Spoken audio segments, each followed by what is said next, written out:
Assalamualaikum warahmatullahi wabarakatuh. Sahabat semuanya, dalam kesempatan kali ini saya berbagi sedikit informasi, yaitu cara membuat jalan rapat beton pada jalan usaha tani atau jalan di tengah sawah. Untuk menentukan desain dari jalan rapat beton ini perlu kita ketahui, kita survei dulu untuk jenis tanahnya. Jadi jika tanah ini belum stabil, maka jalan ini sebelum dirabat perlu kita beri tanah uruk dengan kualitas yang bagus. Jadi ketika nanti dilakukan rabat beton di atasnya, maka tanah uruk ini menjadikan dasar dari rapat beton yang baik, jadi nanti tidak mudah retak. Dan kemudian untuk kepadatannya ini juga sangat bagus. Ini lurusan Ini desain yang kita gunakan adalah ketebalan 15 cm karena untuk jalan usaha tani ini yang biasanya melewati atau yang rencana melewati jalan ini adalah truk tebu maupun untuk truk mengangkut hasil panen padi, jagung dan sebagainya dengan beban muatan hampir mencapai 10 ton. Maka yang kita gunakan adalah ketebalan rapat beton 15 cm. Untuk itu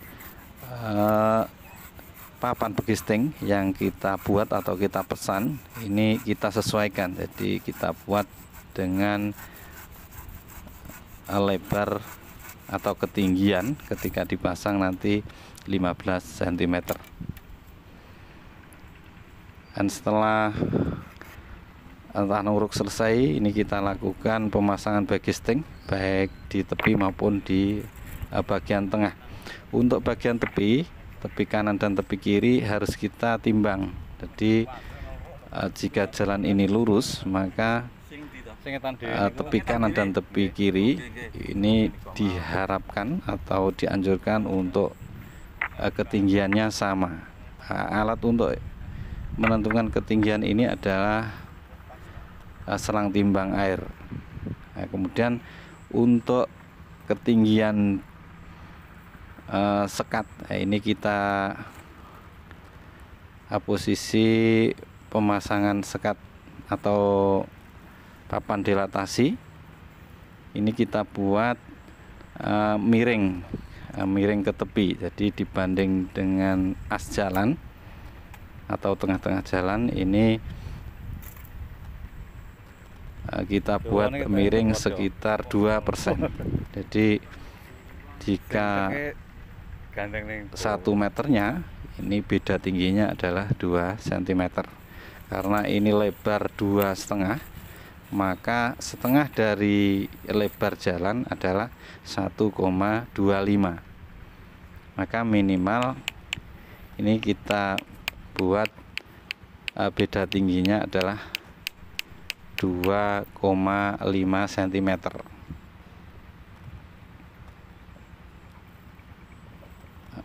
Perlu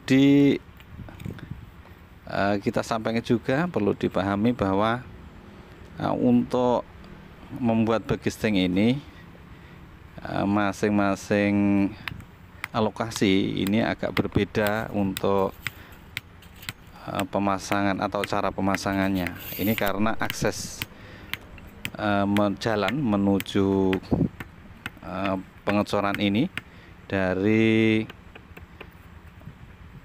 pengaduan material. Jadi setelah kita aduk, ini kita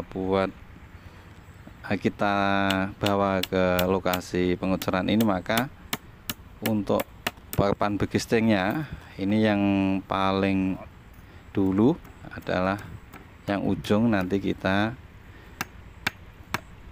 pasang begistingnya, kemudian kita taruh untuk adonannya.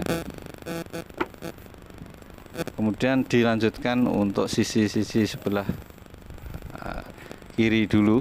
Nanti ketika sisi sebelah kiri selesai, dilanjutkan di sisi sebelah kanan, dan akhirnya dari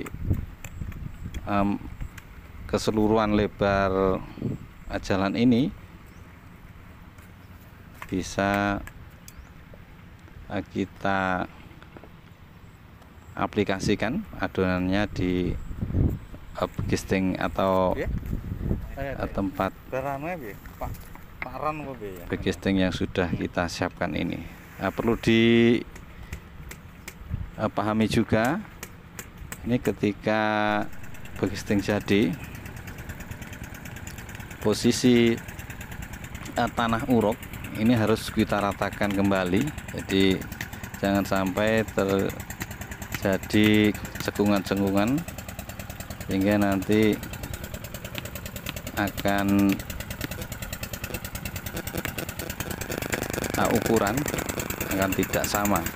Juga jangan sampai terjadi gundukan-gundukan, jadi ketika gundukan maka ukuran tidak mencapai 15 cm ketebalannya. Untuk itu perlu sekali ketika pemasangan gisting ini untuk tanah uruknya benar-benar diratakan menyesuaikan dengan papan gisting yang sudah disiapkan. Ini yang sudah dicor, bisa dilihat untuk penampakannya. Ini kita buat garis-garis di atasnya supaya ketika jalan sepeda motor atau sepeda ini tidak terjadi slip, karena dengan adanya garitan-garitan ini maka jalan ini tidak licin. Ini posisi pekerjaan jalan sudah sekitar setengah jalan. Ini bisa dilihat untuk tukangnya ada yang masang gisting dan pembantu tukang ini meratakan tanah uruk. Kemudian untuk yang sudah jadi, ini proses pencopotan dari gisting. Ini nanti untuk gisting yang tepi bisa kita copot, kita pindah. Tapi untuk yang gisting dilatasi ini kita biarkan, jadi tidak perlu dicopot. Nah, sahabat semuanya, ini alhamdulillah jalan yang kita buat sudah jadi. Ini bisa dilihat untuk pertigaan. Ini kita buat R-nya, jadi kita buat ketika di bagian pertigaan ini lebarnya beda dengan di lebar di jalan yang lurus. Ini untuk kanan kiri bisa terlihat bahu jalan atau berem. Ini kita buat setengah meter. Nah, mungkin demikian sahabat semuanya untuk video kali ini, semoga bisa bermanfaat. Assalamualaikum warahmatullahi wabarakatuh.